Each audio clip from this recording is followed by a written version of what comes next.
Yeah, hi, my name is Roshan, and this is my first time here as well. Hello, Roshan.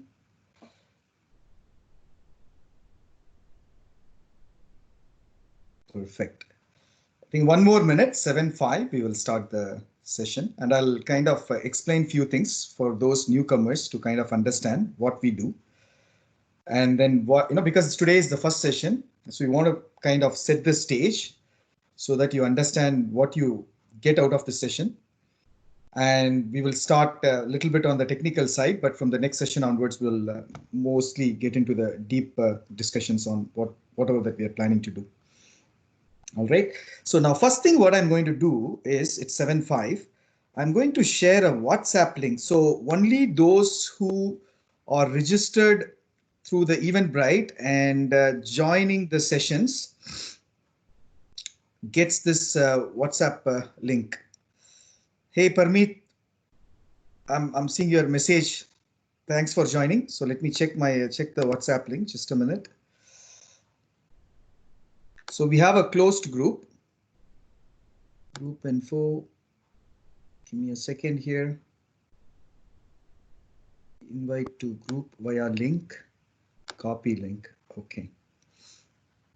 So in the Teams, please check the chat, and I'm posting the link. Please don't give this to your friends or anyone, right? This is only for those who are attending. It's a closed group, and I don't, we really don't want a lot of people to come and start putting some messages that's not relevant for this particular WhatsApp group. So I kindly recommend that, those who are not already part of this WhatsApp group, please join them. That's the first instruction I'd like to give. And the link is in the chat window.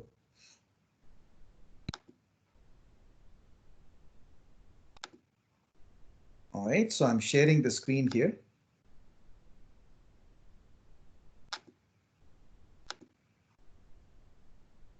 All right, perfect. So there is a, as you can see the screen, you all can see my screen, right?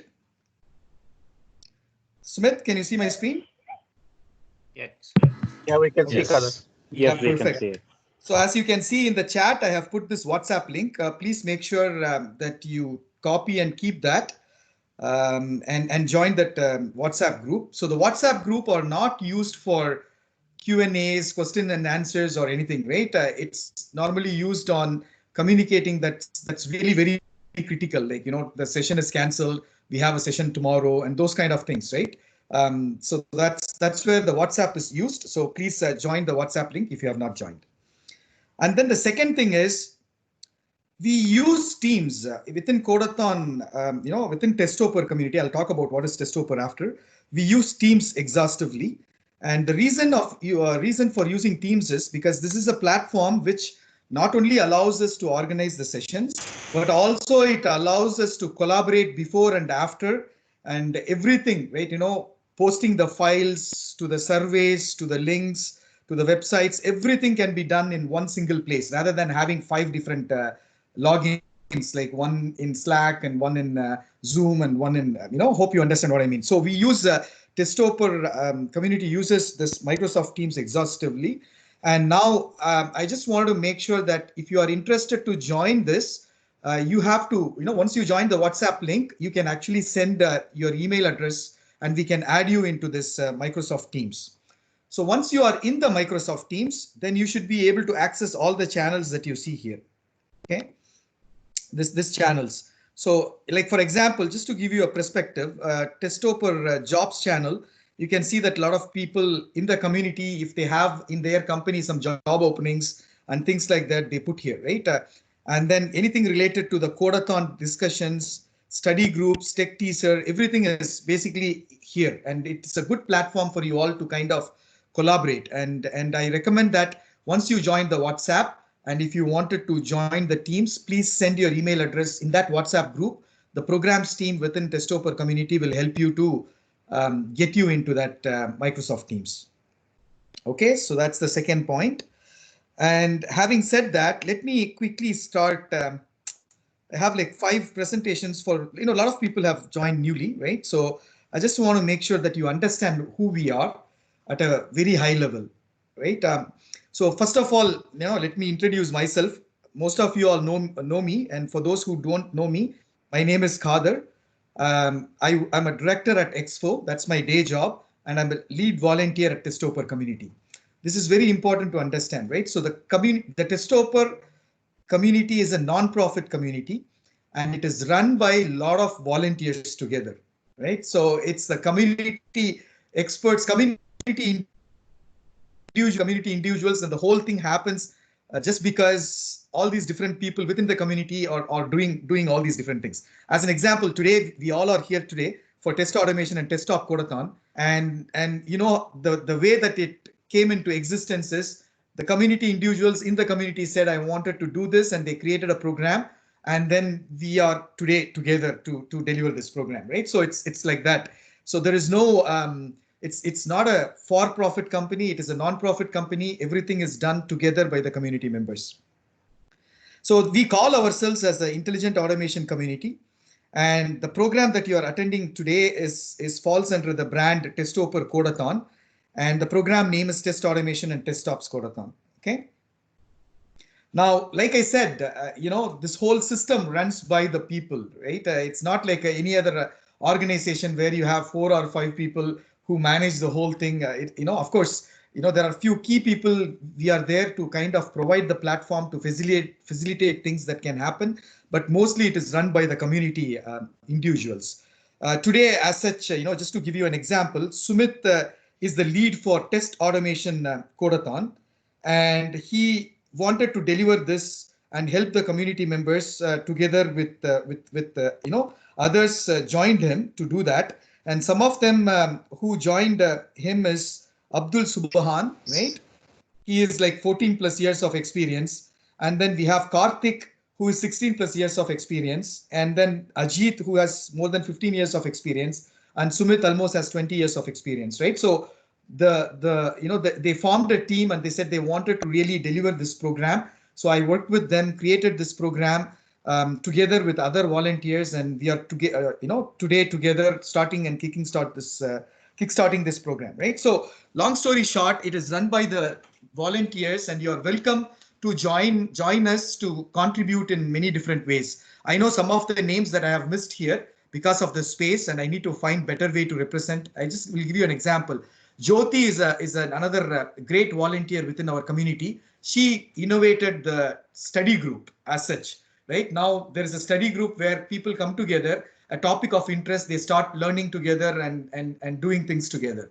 Right? Hetal, for example, Hetal and Shah, they created together the Python programming Codeathon, right? So like, and then there's a meetup coming up this Saturday, which is about cybersecurity. You should actually go and look it up in Eventbrite and join that meetup. It's going to be really good for you to understand the high-level picture of cybersecurity and so on. So long story short, it is run by the volunteers, and it is your community. Whoever you have attended, you can contribute, and Sumit is looking for more people to join his team to make this Codeathon program more creative, more innovative, and he wants to create a lot of study groups and things like that. So please feel free to join him and support him in this good cause.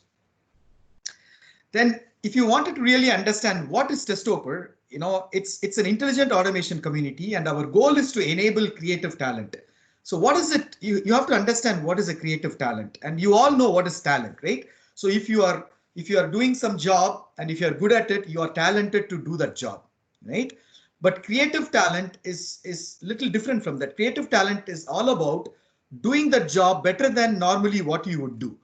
Now, how can you do a job better than normally what you do is by having breadth of knowledge and the depth of knowledge. We normally call it as a shallow expert, right? In industry, they call it as a shallow expert. So, there's a lot of new technologies that are coming in. There's a lot of things that are happening. If you are not aware of all these different things that's out there, starting from technical things, right? Like tools, programming languages, and so on. Technologies like blockchain, cybersecurity, and all those things, right? If you don't know at a very high level all these different things, you cannot innovate. You cannot do things in a creative way what you are supposed to do. You'll just do it like, I have to start this A, B, C, D, E, N. I have to start this A, B, C, D, E. But you won't be able to think creatively and do the job better than how you normally do. So becoming a creative talent is key. And that's what we enable. And we do this through multiple different types of program. And we also strongly believe enabling you with a creative talent means you will become an innovator, right? You will become an entrepreneur. You will become an intrapreneur. And you will do things in much better than the way that you are trying to do now. You will get jobs. You will start business. You will do better things in your job, in your day job than normally what you do, right? So these are all things that we want the community individuals to really become, and that's what is our goal, right? So I kind of explained it elaboratively, but in a nutshell, we enable creative talent to accelerate the pace of innovation for delivering and operating high quality products, meaning we help the individuals in the community to develop testing, automation, and operations skills, right? So now these skills are not only required by testing people, not only required by DevOps, but also required by developers, architects, and everyone, right? So the goal of Testopper community is to help to develop those skills by connecting, developing, launching, and advancing a lot of programs and a lot of different things, innovative things that we do together. Now, you understand what is our, goal, right? Our mission. But how do we do this? We do this through programs. What's important for you to understand, like I said, join the WhatsApp link that's more specific for Codeathon, and make sure that you go to Eventbrite and you register yourself. That's the second thing. Third thing is through WhatsApp, if you wanted to join the Microsoft Teams and become the community and start collaborating with the members before and after the programs in various different activities that we do, get yourself registered with Microsoft Teams, send your email address in the WhatsApp group, we'll get you in. And then finally, we also have a GitHub where we collaborate through various means, right? There's a lot of people who do coding exercises and then they check in and check out and all those kind of things. So if you want access to GitHub, send your email ID again, and then GitHub ID, right? Not email ID. We will get you inside the GitHub. So this is also very critical. Most of the programs that we do requires you to be in the GitHub doing the exercises and so on, right? So these are all the three major mediums through WhatsApp that you can, become the community. And once you become the community, you would actually be able to attend a lot of different programs that we organize. Right now, there's two tracks of two key programs that are ongoing. One is Codeathon, and in the Codeathon, we have two tracks. The first track is test automation, that is today. And then the second track that's ongoing is on the cloud, Kubernetes, and so on. That's happening on Saturday, 10:30 to 11:30. These are the two main tracks that's happening in the Codeathon program. And then the second key program that's coming up, like I mentioned, is this Saturday, the Testopper meetup, where we are talking about cybersecurity. And what we also plan to do is a hackathon in next 2 to 3 months, only for those people who are within the community. We wanted them to come up with some idea and create a project in the GitHub and start doing that project so they get experience of that project, and eventually they can use that in their resumes, or that project can be used by the community members in their day job or whatever, right? So this is something that we plan to do. So this is how we normally do various things to enable creative talent in you. And finally, the most important thing I wanted you to understand is a disclaimer, right?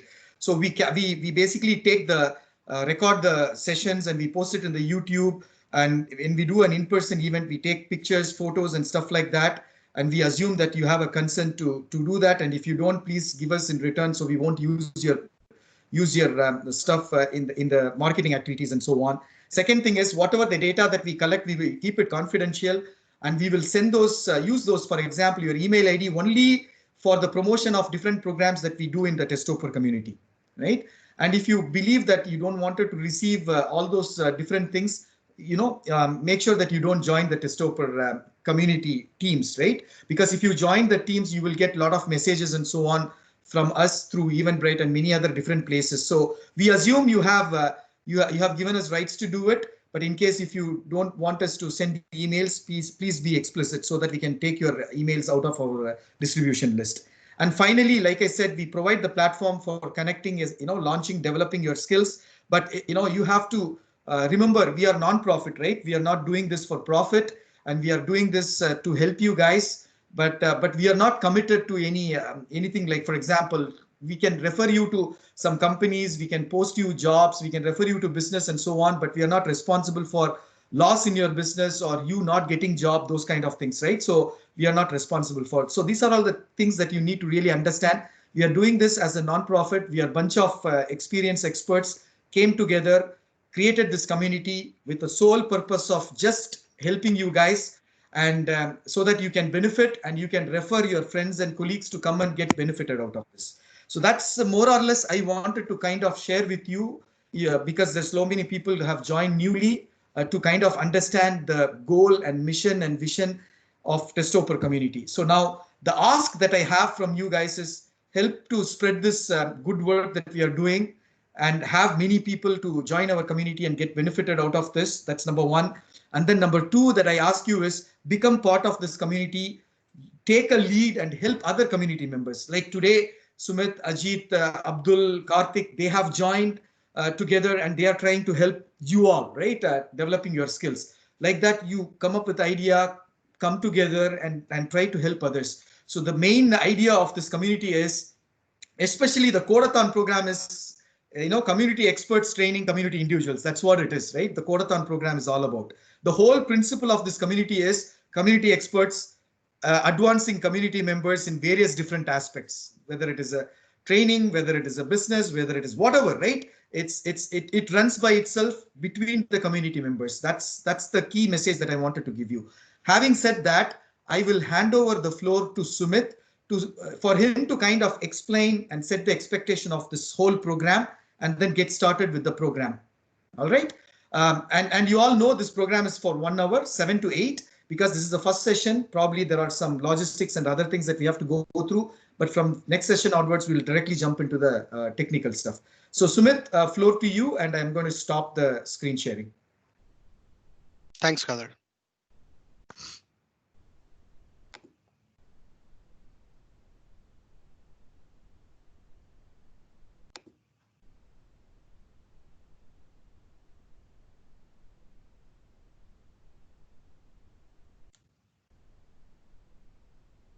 Sumit, can you hear us? Can you hear my voice, Kader? Yeah, I can hear you. Yeah. Do you want to share? Yeah, you can share your screen. And yeah. Yeah, I requested for the control. I'm getting. Yeah, I gave the control to you. You should be good.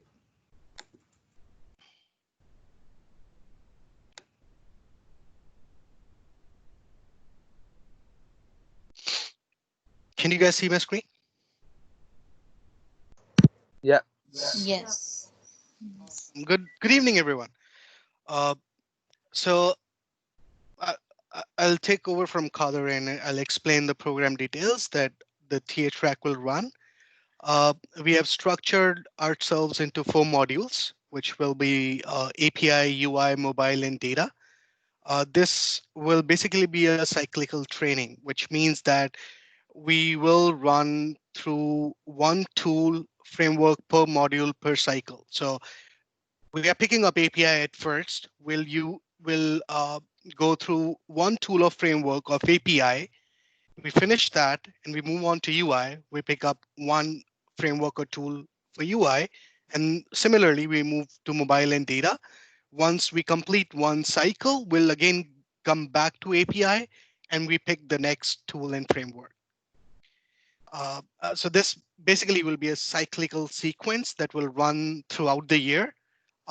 We are picking up tools and frameworks based on the market trends and what's being utilized in the enterprise at this point in time. So if there is something that new that comes up new in the coming months, we can pick that up and we can, once the sequence comes back to either API or UI, we can pick that framework or tool and we can provide training on that. The whole idea of this program is based on engagement and group study. So I want everyone to be as interactive as possible. This will mainly be a course which will be a code along course. And at the end of the training, we will be required to do one project, which basically will be upon you on how you want to implement it, either in your companies or independently on how you want to use that, right? The practical usage is very important when we go through a framework or a tool. Otherwise, we lose the concept altogether if we don't implement. So the idea is based on that. So we'll have 4 sessions per module. So the first session will be a very basic session, which will talk about what tool or framework we are picking up, what it does, a basic example of that, and how it will run end to end, right? And then we move on to the next topic, which will be a framework, which will decide on different framework components, be it data driven, be it CI/CD pipeline, be it creating, modifying test, creating sequential test, or run it on markers. Uh, these are language agnostic frameworks. So basically what it means is it depends on what tool or framework we're going to pick up. So currently we are going to, for the API that we're going to start today, we are going to pick up a framework called Tavern. And then it's based on Python. It's not at Python socket or REST level. It's one level above that. What it means is that it has a basic abstraction layer, which will make it easier for us to implement it. And then we move on to more advanced topics in terms of customizing functions, adding more functionality to the framework and to the use case. And at the end of the all these 3 sessions will have a project to work on. It's not a single project that we can have. We can have a group that creating a single project, implementing an idea, a use case, whatever is comfortable with individual people, we can go through that. So let's start with the common API service common. Any questions till now on the program details? Yeah, it's a time to make sure that we all understand. Please shoot your questions. Either you can ask unmuting it, or you can type it in the chat, please. We'll be monitoring your questions in the chat. Are we going to base this on Python 3 or Python 2? Python 3. So then here is the thing with Python 2, right? So Python 2.7 as of January 2020 has lost its support. It's kind of deprecated now. So any Python module that we're going to use, we will be using Python 3 and not Python 2. Okay, thanks. So the Python community has deprecated Python 2.7. So there is no support for Python 2.7, and any new library that is being built on Python, the new libraries are all going to be on Python 3. Hi, Sumit. Yep. Hi, I had a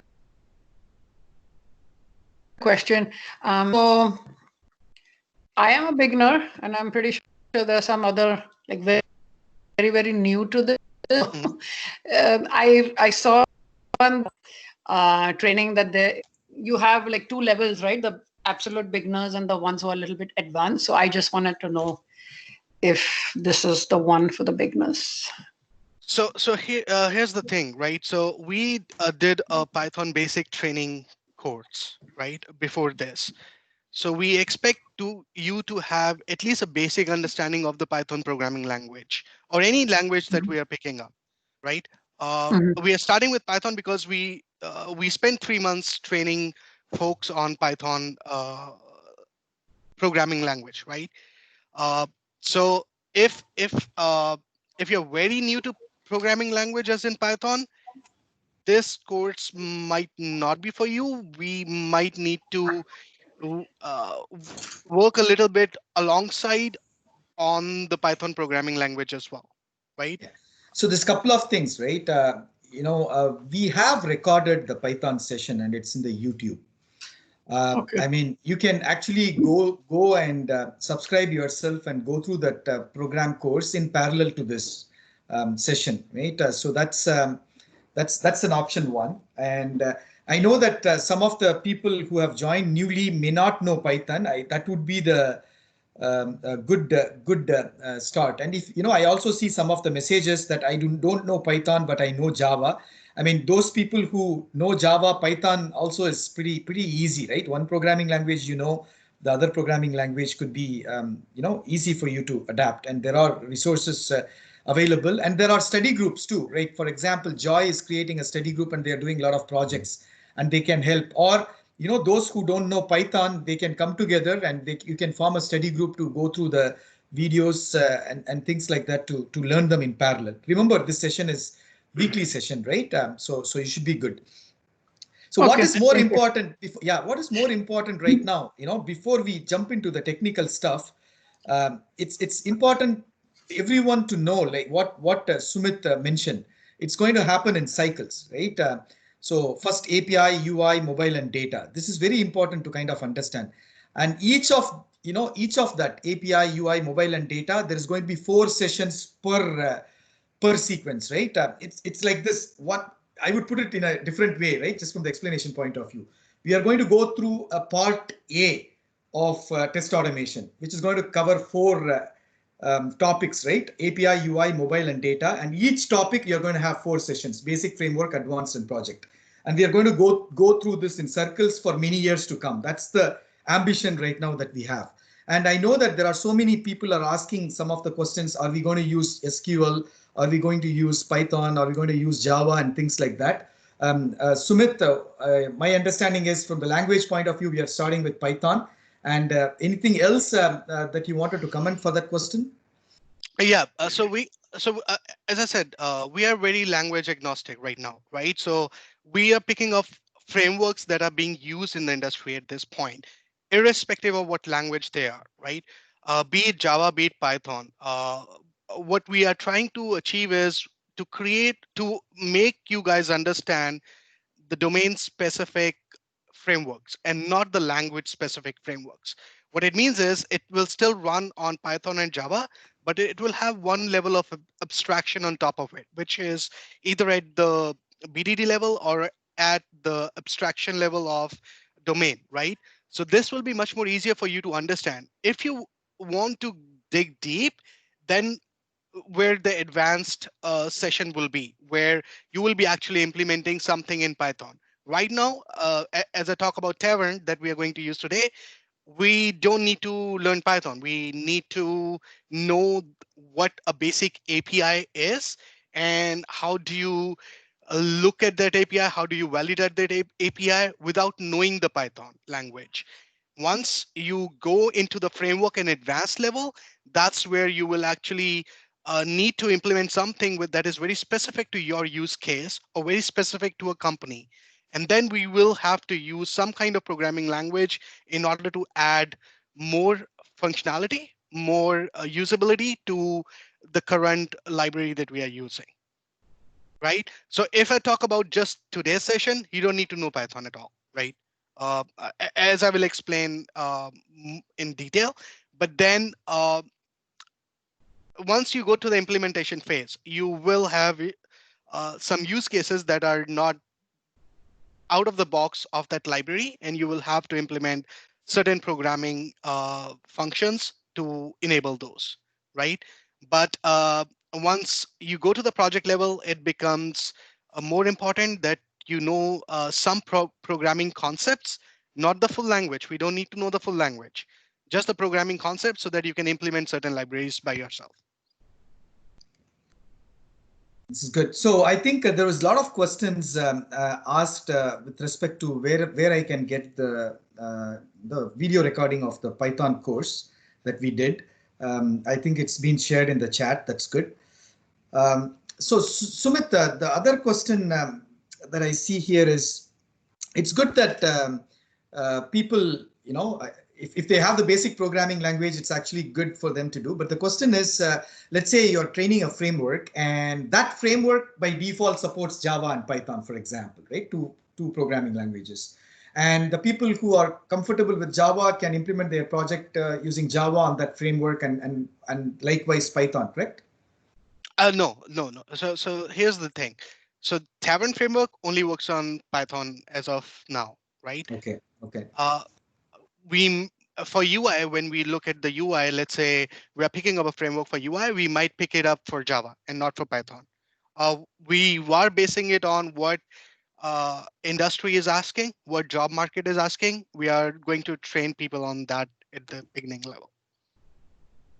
Awesome, awesome. Okay, so a couple of points before you get started on the technical stuff. Probably you will get only like 25 minutes to cover, but it's a first session. It's always good to set the expectation right and make sure everyone understands about this structure of the program.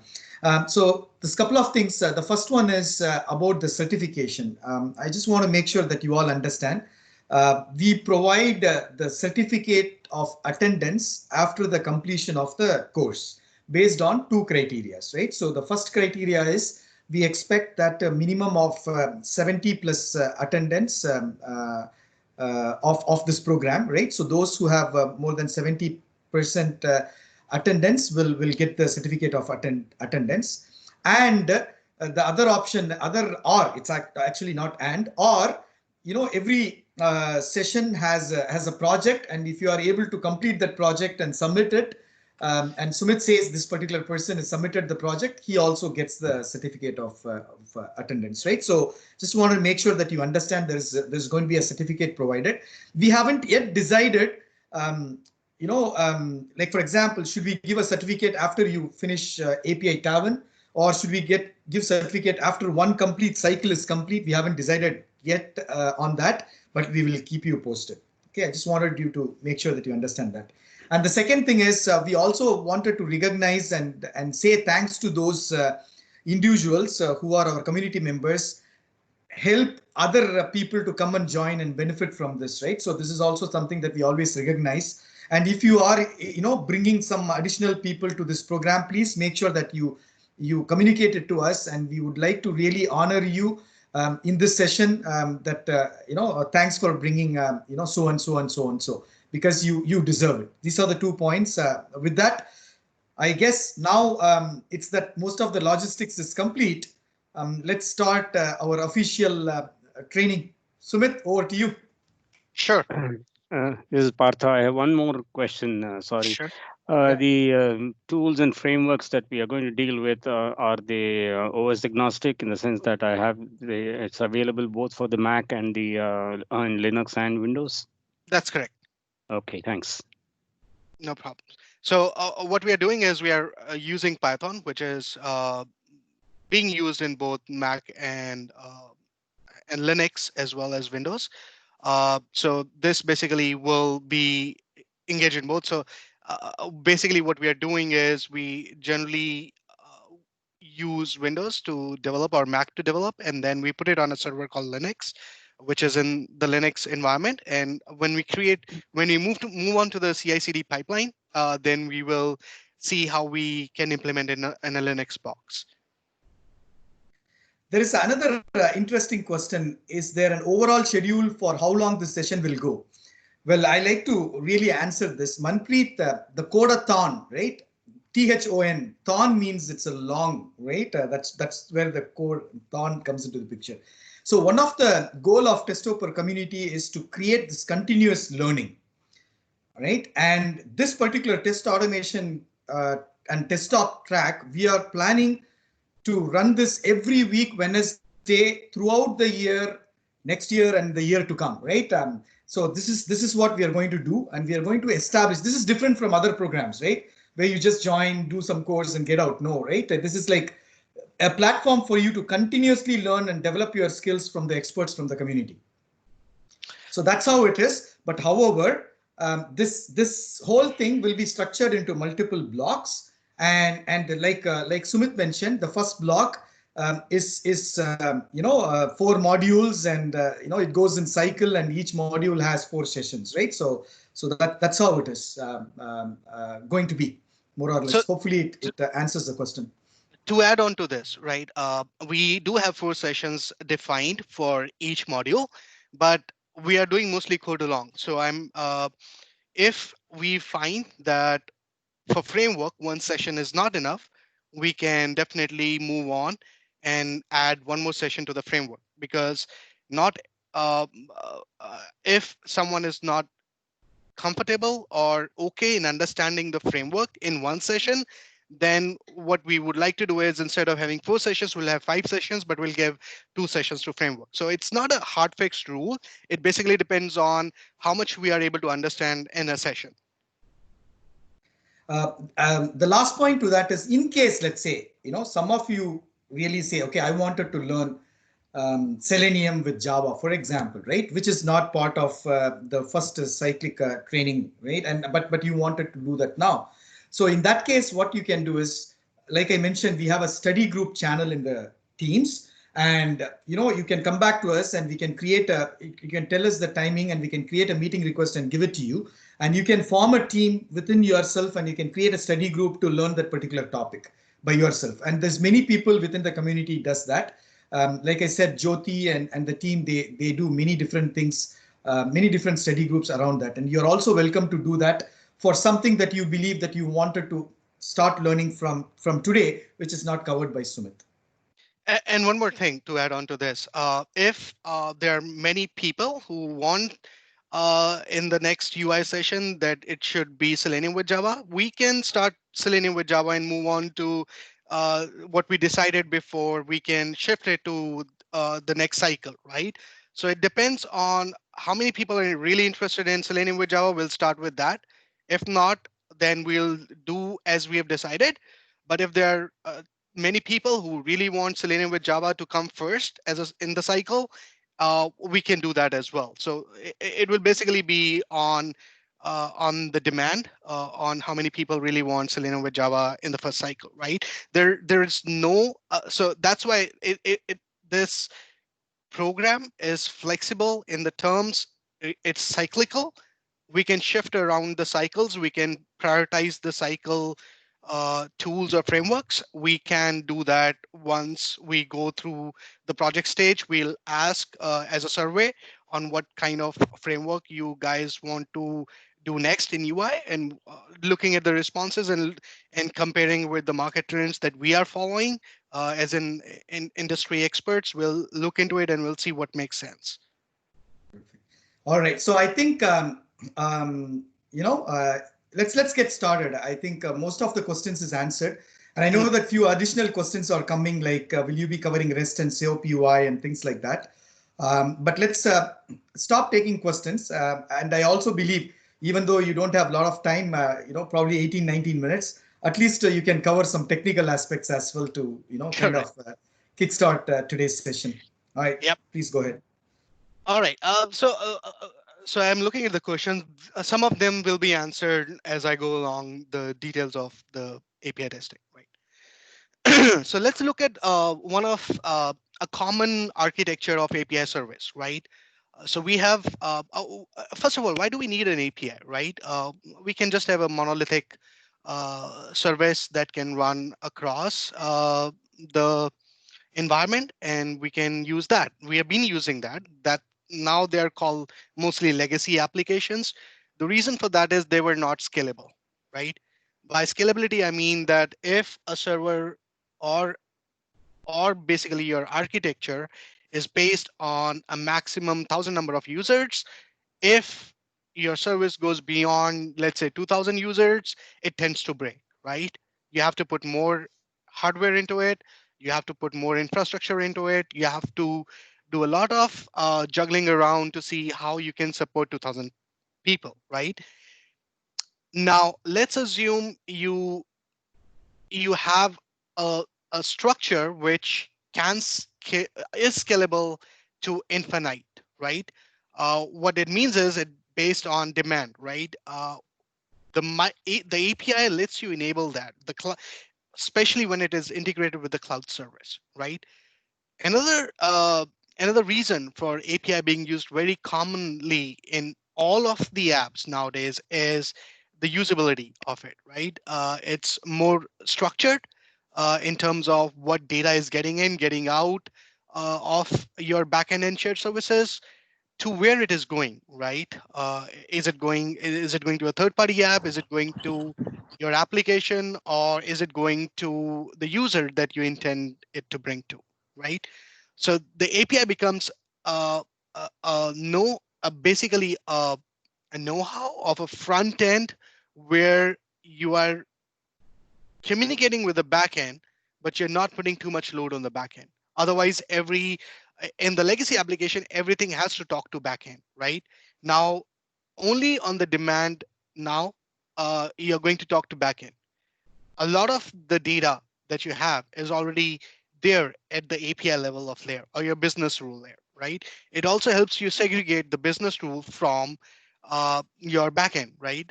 You don't have to get everything from the backend and then apply business rules. You can apply business rules first and then you go to the backend, right?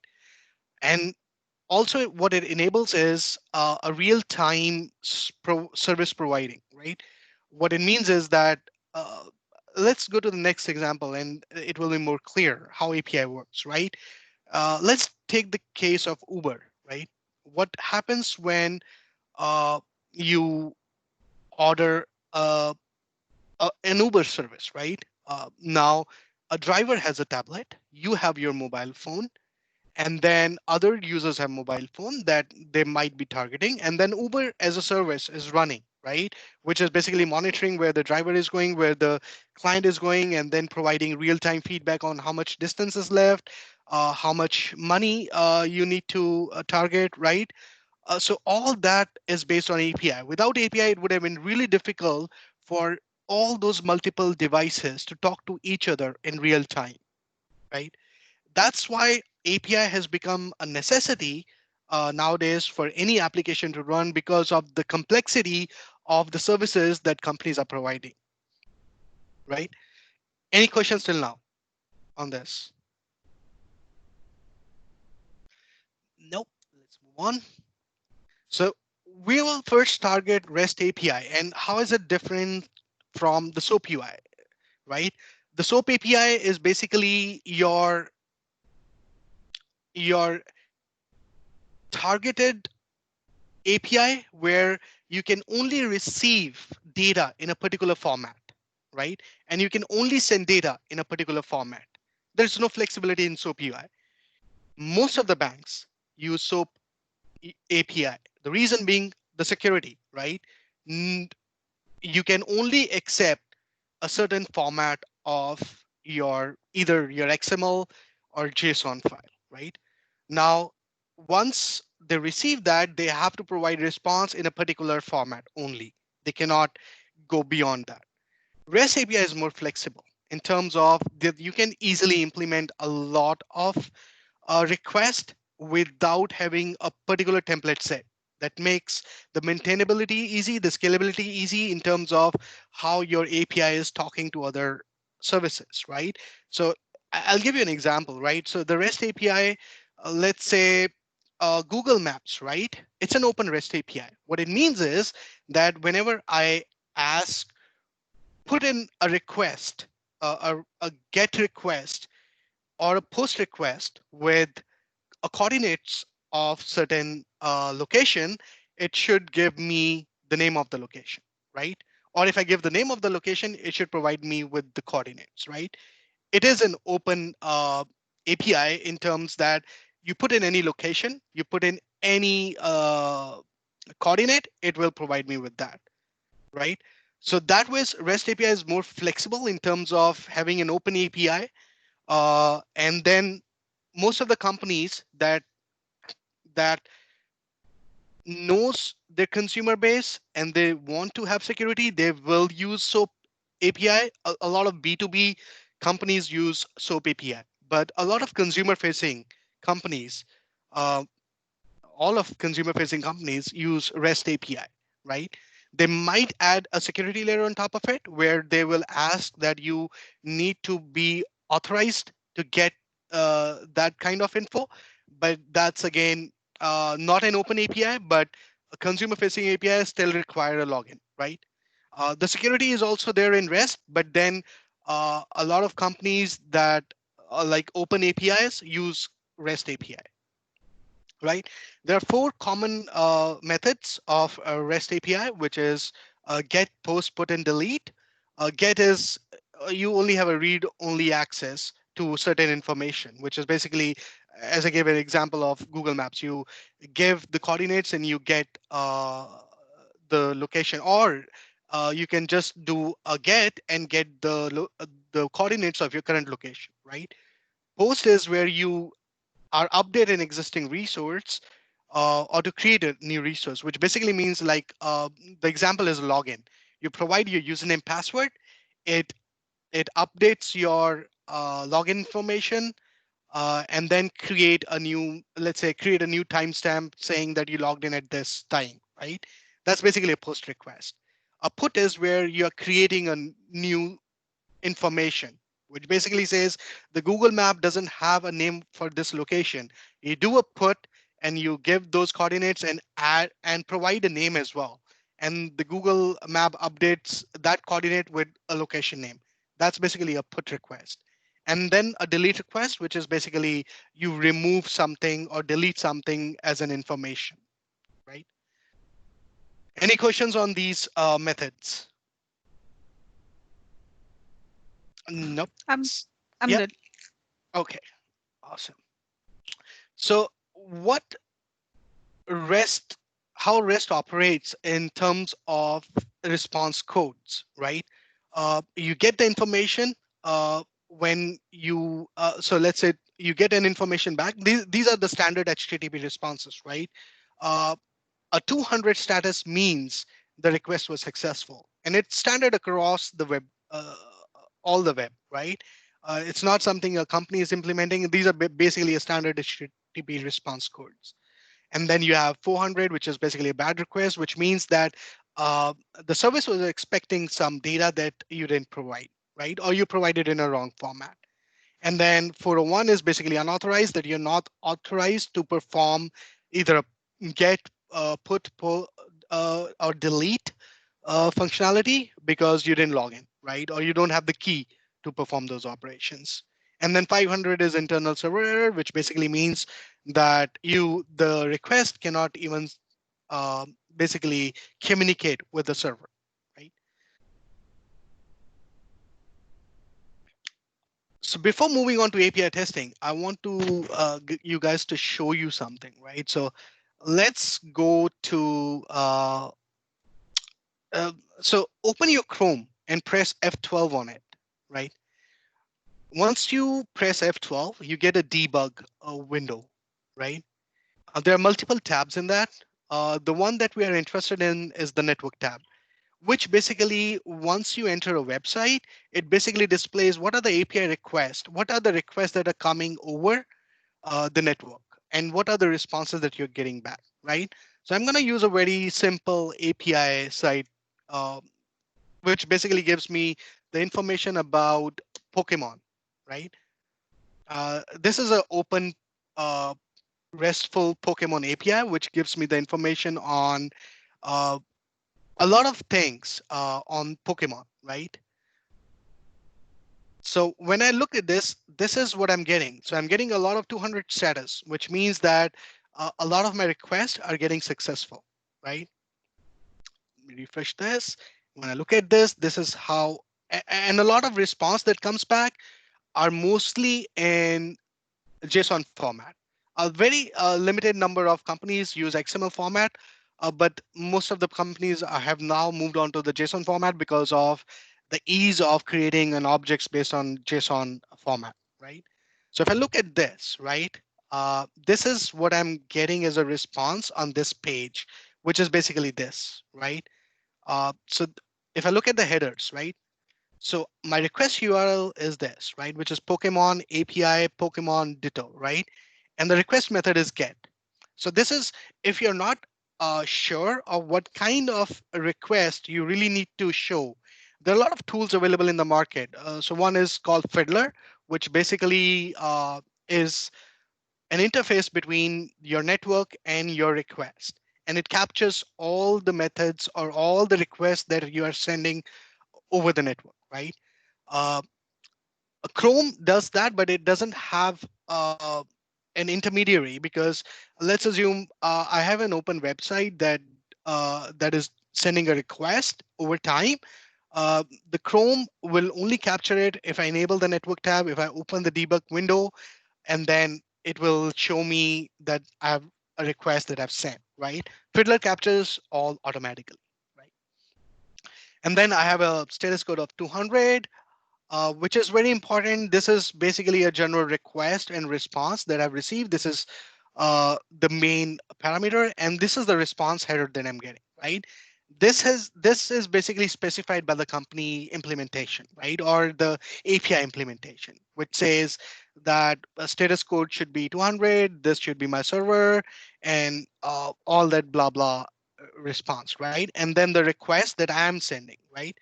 So basically, this is the request that I'm sending, which is basically sending the refer to pokeapi.com. This is my request URL, and request method is get.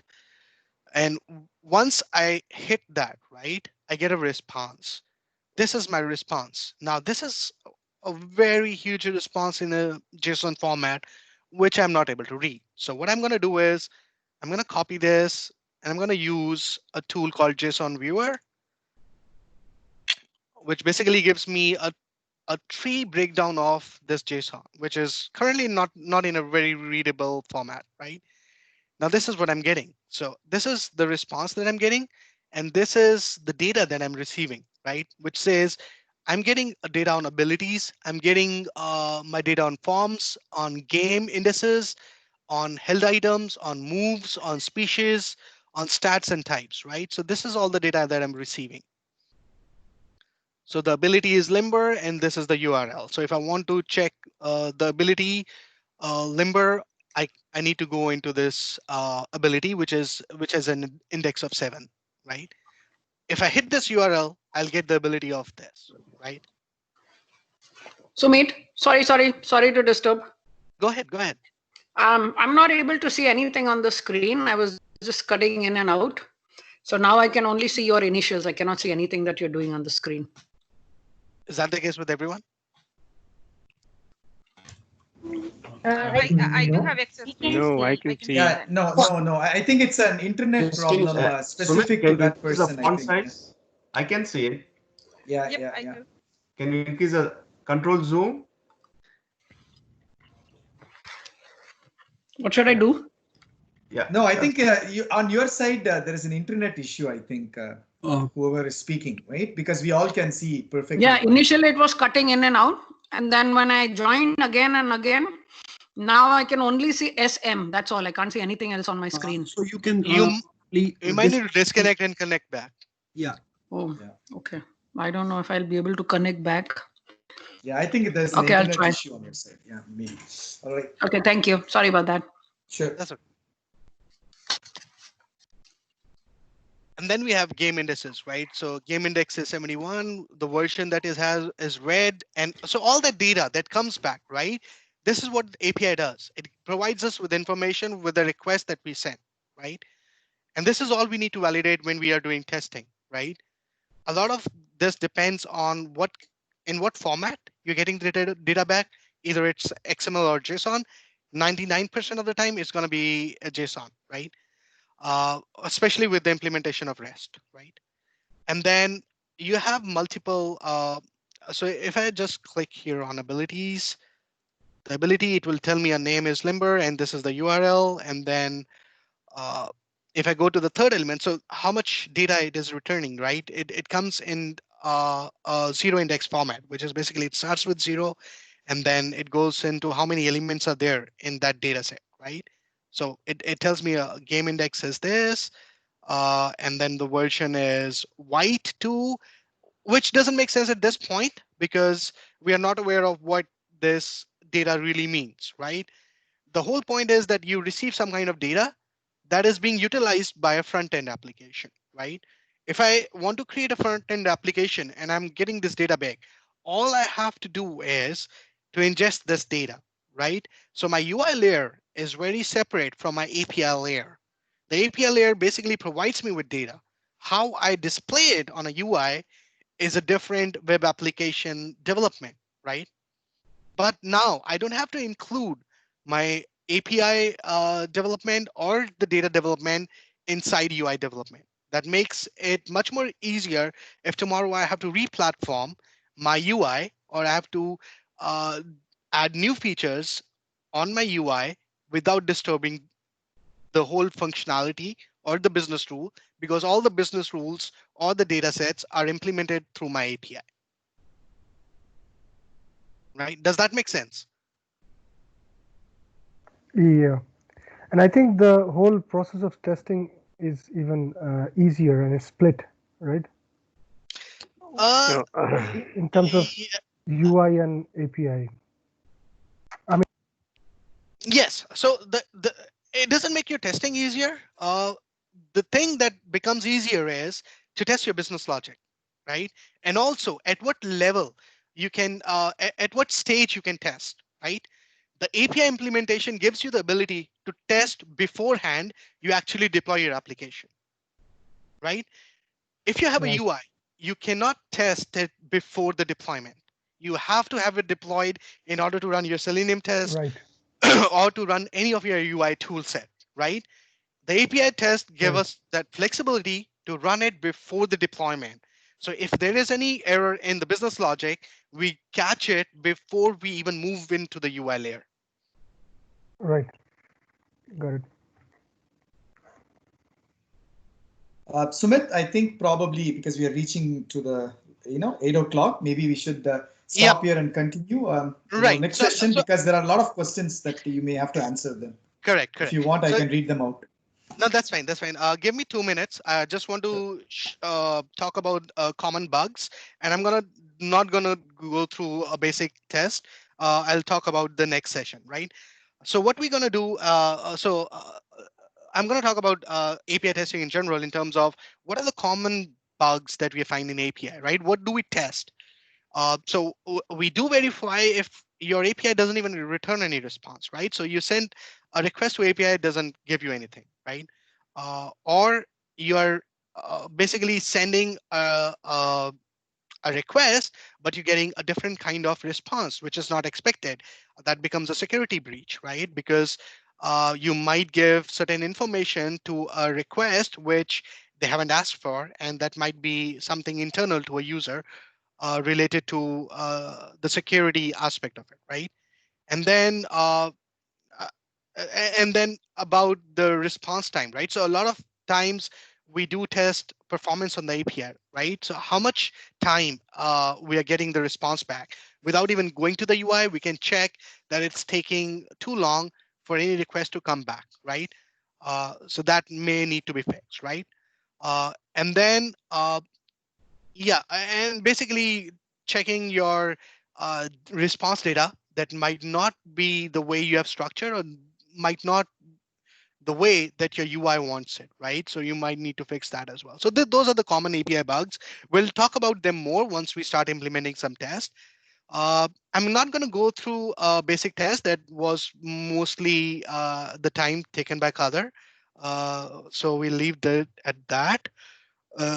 And then what we're going to look for in the next session on this API is we'll first try creating our own API.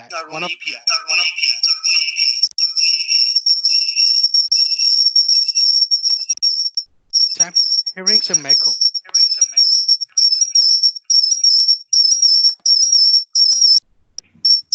Yeah, let me check who is unmuted it. I don't know who's unmuting it here. Okay, you're good now. Yeah. So for the next session, what we're going to do is we'll create our own API first, right? Well, very simple implementation of how do you create your own API. And then we'll talk about the framework design. We'll talk about a little bit, we'll not go through the advanced functions in the next session because we haven't done the basic test yet. So we'll start with the basic Tevrin test. We'll talk about the framework design. And then in the next session to that, we'll work on advanced functions, and then we'll create a CI/CD pipeline on those tests. And the last session that we'll have will be working on the project implementation. So now I think we kind of ran out of time. So I'll take the questions now before. Yes. Sorry, Sumit, like you mentioned, I took a lot of your time. That's okay. You know, I got to do also a little bit of marketing to get more people for you, right? So otherwise you would be talking only to yourself. I'm just joking. Hey, so there are some nice questions, and most of the things are answered by, I see. Okay, there's one question which is not answered from Nevena. In comparison with REST API and SOAP API, can you briefly explain what GraphQL is? So GraphQL is a separate implementation of a REST API itself, right? The idea behind GraphQL is that it basically gives you flexibility to ingest data, right? A GraphQL can create charting, right? So it's basically kind of a visualization tool that you can embed in your website or anywhere, which makes it easier because it has all the inbuilt charting functionality that you don't have to create in your UI, right? And also it gives you a very data-centric approach to the API implementation. Okay. One question that needs to be answered is also asked by Savia in the chat. That's about what is it? We are speaking of code along sessions, and we are speaking of what do sort of tooling does each person require to install? There's no tooling required as such. All you need is a PyCharm and Python installed on your laptops.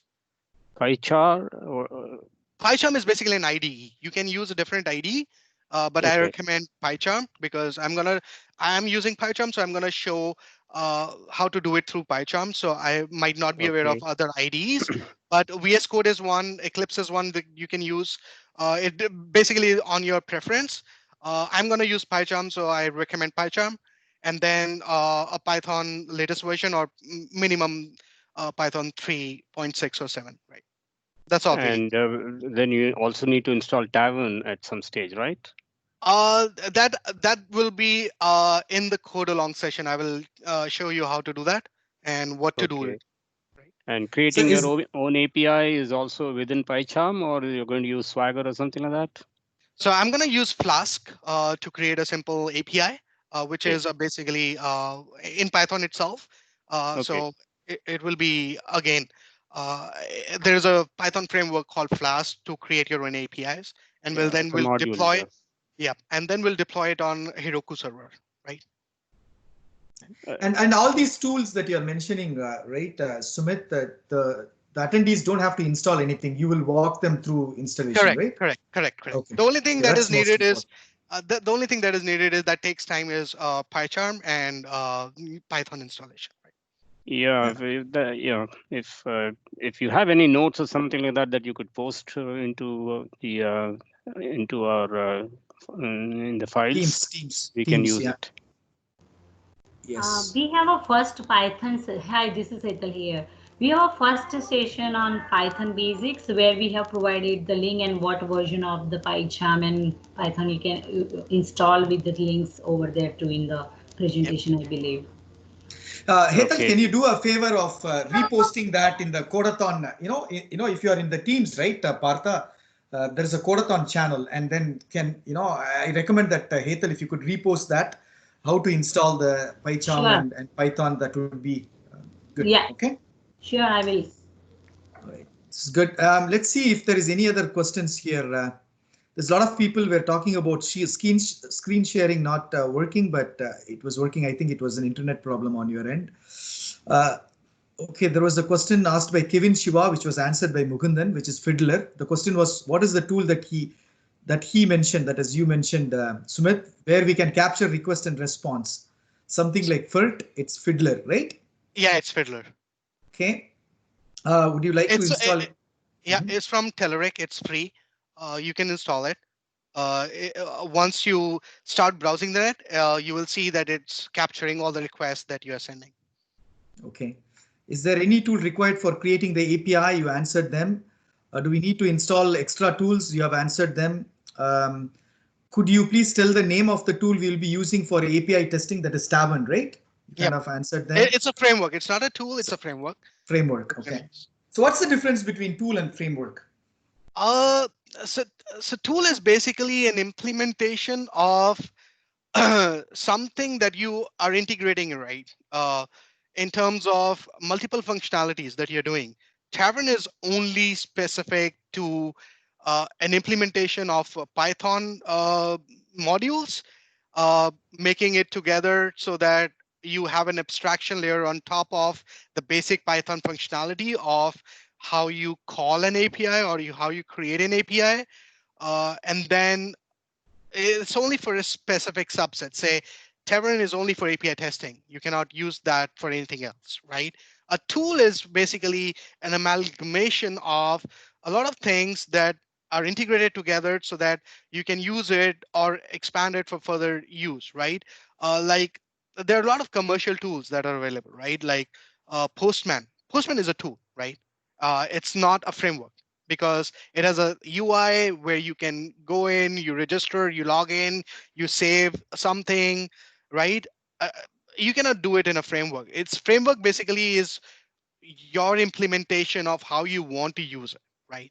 A tool is basically comes all with all the bells and whistles So already. tool is an enabler, and framework is you can do what it can, fix things, right? Both are enablers. Both are enablers in their own ways. But tool is basically a framework is basically like a platform. Tool is like a platform. You correct, can do multiple correct, things, and correct. a framework is like a product that you can do specific things. Okay. Correct. So there was another question.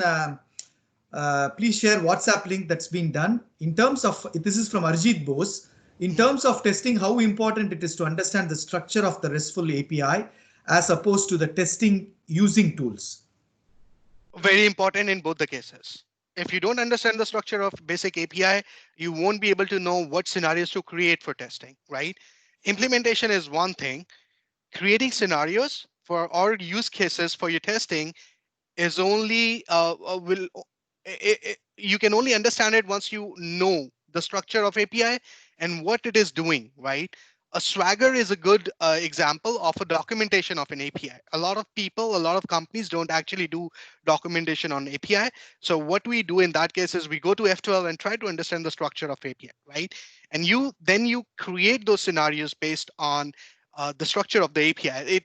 There might be a chain structure, right? So you log in first. That's not an independent API. In terms of you're logging in with your username password, and the next REST call doesn't accept the username password. It accepts the key as a response that you get from the first call, right? So if you don't understand the sequence of how the calls are being made, or if you don't understand the structure of what is required in terms of response or request and what you want to capture it as a part of your test scenarios, right? It's very important. Very good. Which Python version? We talked about it before, 3. And are we planning to use, this is from Navena, use any Postman ready API tool in this particular cycle? No. So we are using something that has more flexibility. So I'll give you an example. So when I thought about what tool set to go for API, I evaluated Postman, Rest Assured, Karate DSL, and Tavern, right? So there were 4 tools in the lineup.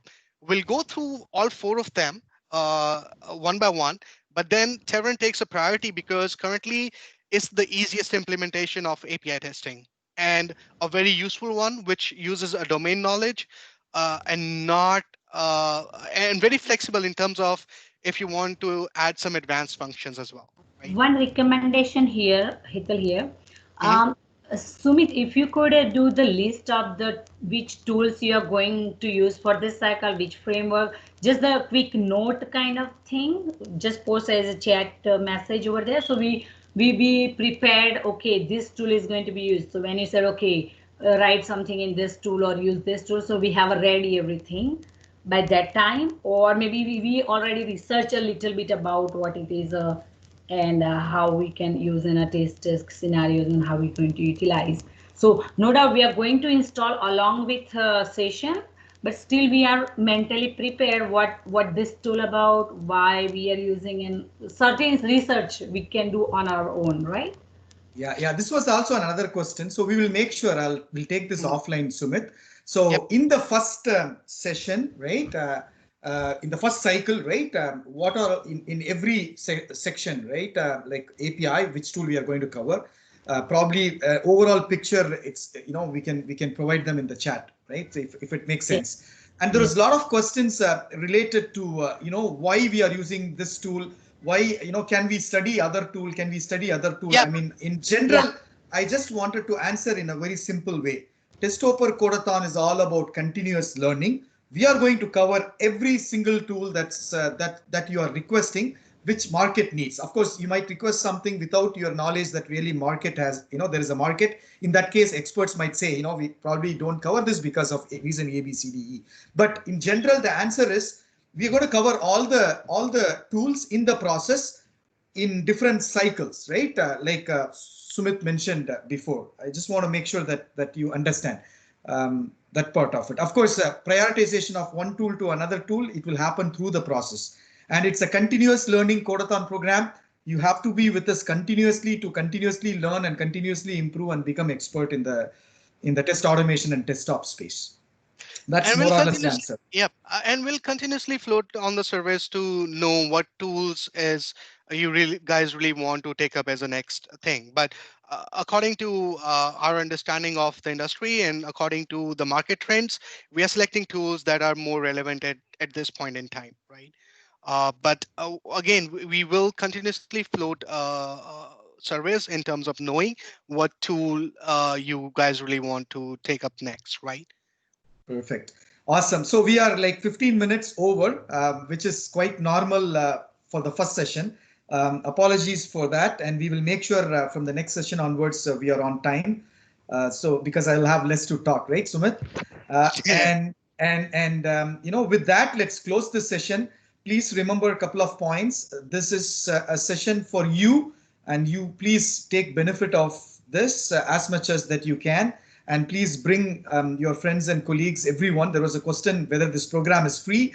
I like to answer, yes, it is free for you. And bring additional peoples to take benefit from this, and then we will all can succeed as a team together in our career path moving forward. With that, let's close today's session. You guys have a great evening. I'll see you all next week, Wednesday. Sumit? Yep. See you all. Thank you, Kadir. Yep. Thank you, Bye-bye. Sumit. Thank Bye-bye. you. Thank you Thank so you, much. guys. Thank you, Kadir. Bye, guys. Bye. Thank you.